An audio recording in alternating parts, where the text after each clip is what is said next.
Talking to an old friend of mine yesterday who said their spouse had to go to an Apple store to get something taken care of with an iPhone. I think one of their kids had broken it or something. So there's the spouse at the Apple store, and for some reason, I popped to mind. I haven't seen or talked to the spouse in, close to 20 years is my guess. But anyway, there they are at the Apple store, and they're like, hey, I know somebody who does a daily Apple News podcast. And takes them a minute to remember my name. They actually had to message my friend, but they do, and they say to the person at the Apple store, yeah, it's Ken Ray, macOS Ken. And the person at the Apple store actually listens to this show. In fact, they were upset that I was on a week off last week. So this is a message for that person at that Apple store. Hi!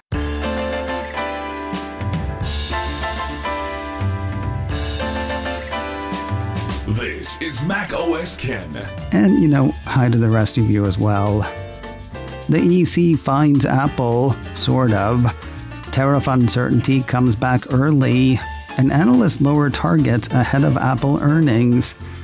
It is Thursday, the 24th of April, 2025. I'm Ken Ray, and this is news from macOS Ken. Brought to you by yours truly and supported by people like you. Patrons through Patreon. Find out more and add your support at patreon.com/macOSCan. The European Commission has fined both Apple and Meta, and could have been a lot worse for both of them. A piece from 9 to 5 Mac says Meta was fined 200 million euros, while Apple was fined 500 million, roughly $570 million US, under the Digital Markets Act. Apple's fine was tied to the Cupertino company's App Store anti-steering policies. It's going to have to change those according to the report, or keep paying.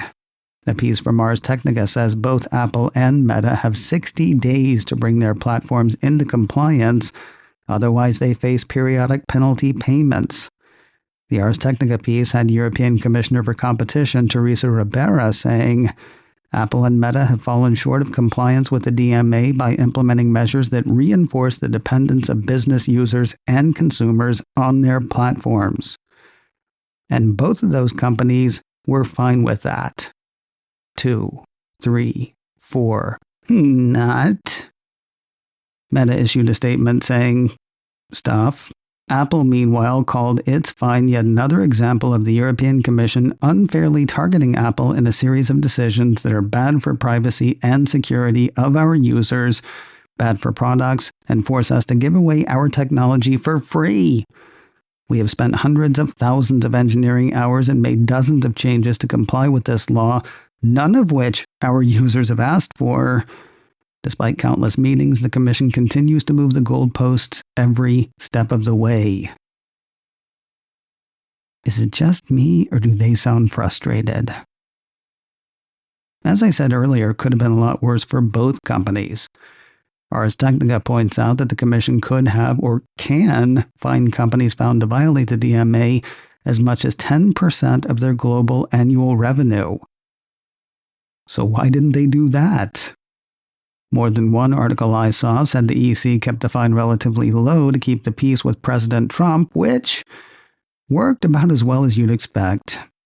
Daring Fireball had the White House issuing a statement after the EC announcement, saying this novel form of economic extortion will not be tolerated by the United States. Extraterritorial regulations that specifically target and undermine American companies, stifle innovation, and enable censorship will be recognized as barriers to trade and a direct threat to free civil society. Apple watchers may be pleased having the president on Apple's side, but give it 30 seconds. Much has been made of the tariff exemptions on things made by Apple, laptops, tablets, smartphones, other electronics, stuff made by Apple imported into the U.S. from China. So much has been made of that Senator Elizabeth Warren, Democrat Massachusetts, has written to Apple CEO Tim Cook asking how those carve-outs came about. A piece from Bloomberg had the senator quizzing the CEO, quoting part of her letter, "At best, your work to eliminate tariffs on Apple products and President Trump's subsequent decision to exempt certain Apple products creates the appearance of impropriety. However, recent reporting also raises serious questions about the extent to which it is possible for massive corporate special interests to use their money and influence to secure tariff exemptions that are unavailable to Main Street small businesses." Warren poses a number of sensible questions in the letter, any of which might matter if the Democratic Party had an ounce of juice in D.C. Questions like, what was the nature of your discussions with Trump administration officials with regard to proposed tariffs? Did you make any commitments with regard to financial matters that could affect President Trump or his family? When did Apple find out about the tariff exemptions announced by President Trump? And what action did Apple officials take to prevent insider trading on this information? The thing about Apple's tariff exemption deal, though, are we sure they actually have one? Wednesday evening, CNN ran a piece under the headline, "Trump starts the clock for new tariffs to take effect." Quoting the first two paragraphs, President Donald Trump said Wednesday that he could reimpose reciprocal tariffs on some countries in as soon as 2 or 3 weeks, a potentially significant re-escalation of the global trade war that has already raised fears of a U.S. and global recession. In the end, he said, "I think what's going to happen is we're going to have a great deals, and by the way, if we don't have a deal with a company or a country, we're going to set the tariff." I'd say over the next couple of weeks, wouldn't you say? I think so. Over the next 2-3 weeks, we'll be setting the number. Of course, he already set the number at 90 days, less than 14 days ago. But 1 month, 3 months. If there's one thing you can be sure of, no there isn't. We're a week away from Apple's March quarter earnings, the second quarter of fiscal year 2025 for the Cupertino company.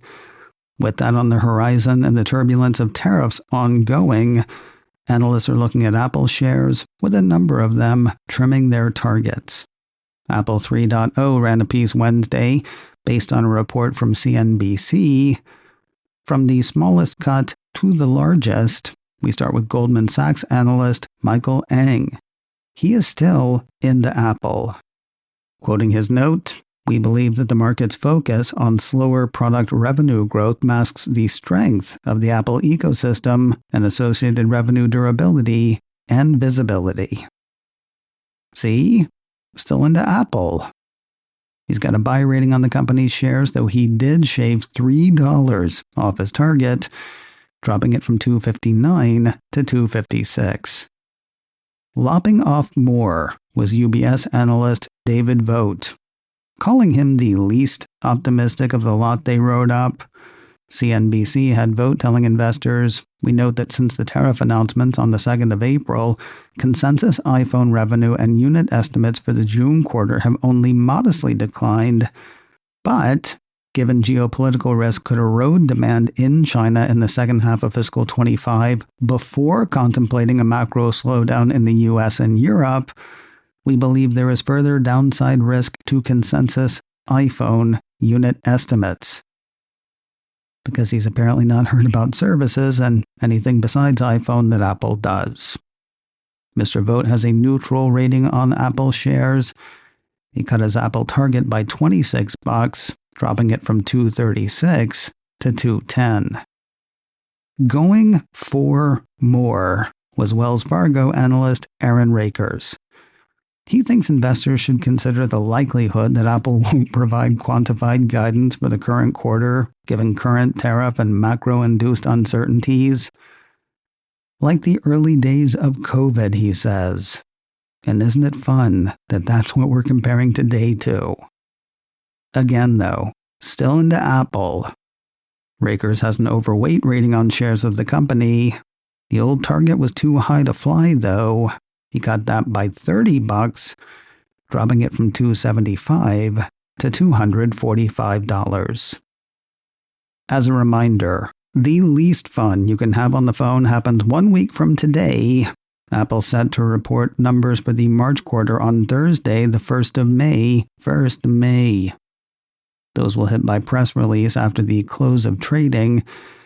Then at 2 p.m. Pacific, 5 p.m. Eastern, Apple CEO What's-His-Name and CFO New Guy will hop on the horn with analysts for questions and responses that sometimes sound kind of like answers to the questions asked.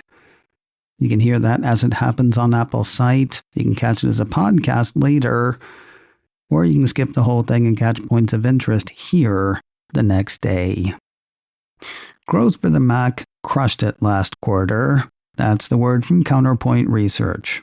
In a press release earlier this week, the market tracker tracked growth for Apple desktops and laptops at 17% versus the same quarter a year earlier. Counterpoint says that was driven by the company's AI-capable M4-based MacBook line. PC shipments as a whole were said to be up 6.7% versus the same quarter a year earlier, though that was at least as much about battening down the hatches as it was hot newness. The growth was mainly driven by PC vendors accelerating shipments ahead of U.S. tariffs, according to the firm, as well as the increasing adoption of AI-enabled PCs amid the end of Windows 10 support. Overall, the firm says, U.S. tariff policies have caused uncertainty in the PC industry in 2025. Counterpoint says that, plus lingering global economic uncertainty, put its own forecast of mid-single-digit shipment growth for PCs in 2025 in jeopardy.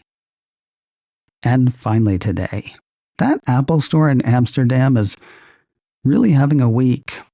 Came back to the public's attention last week, actually, when Netflix made that movie about the hostage situation that took place in the store in 2022. The latest story isn't as big as the movie, and it's certainly not on the level of the 2022 incident. Still, it is strange that it happened at that store.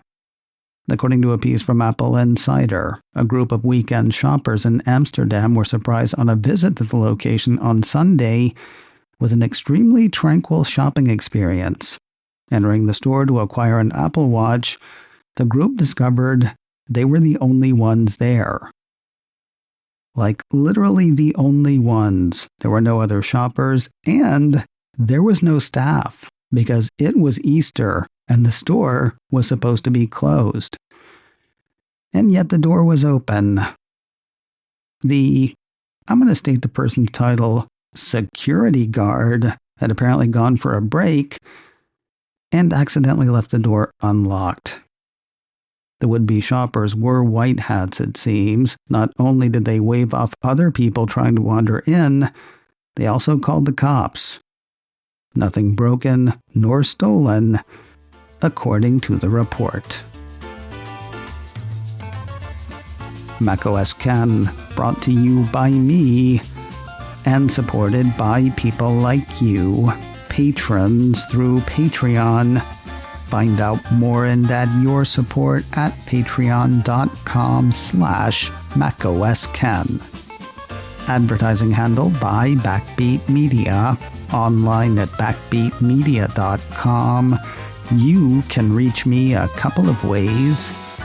info@macosken.com or call 716-780-4080.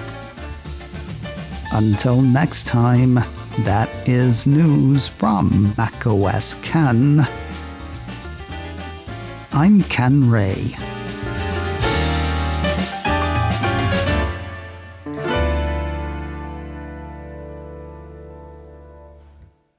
Hi!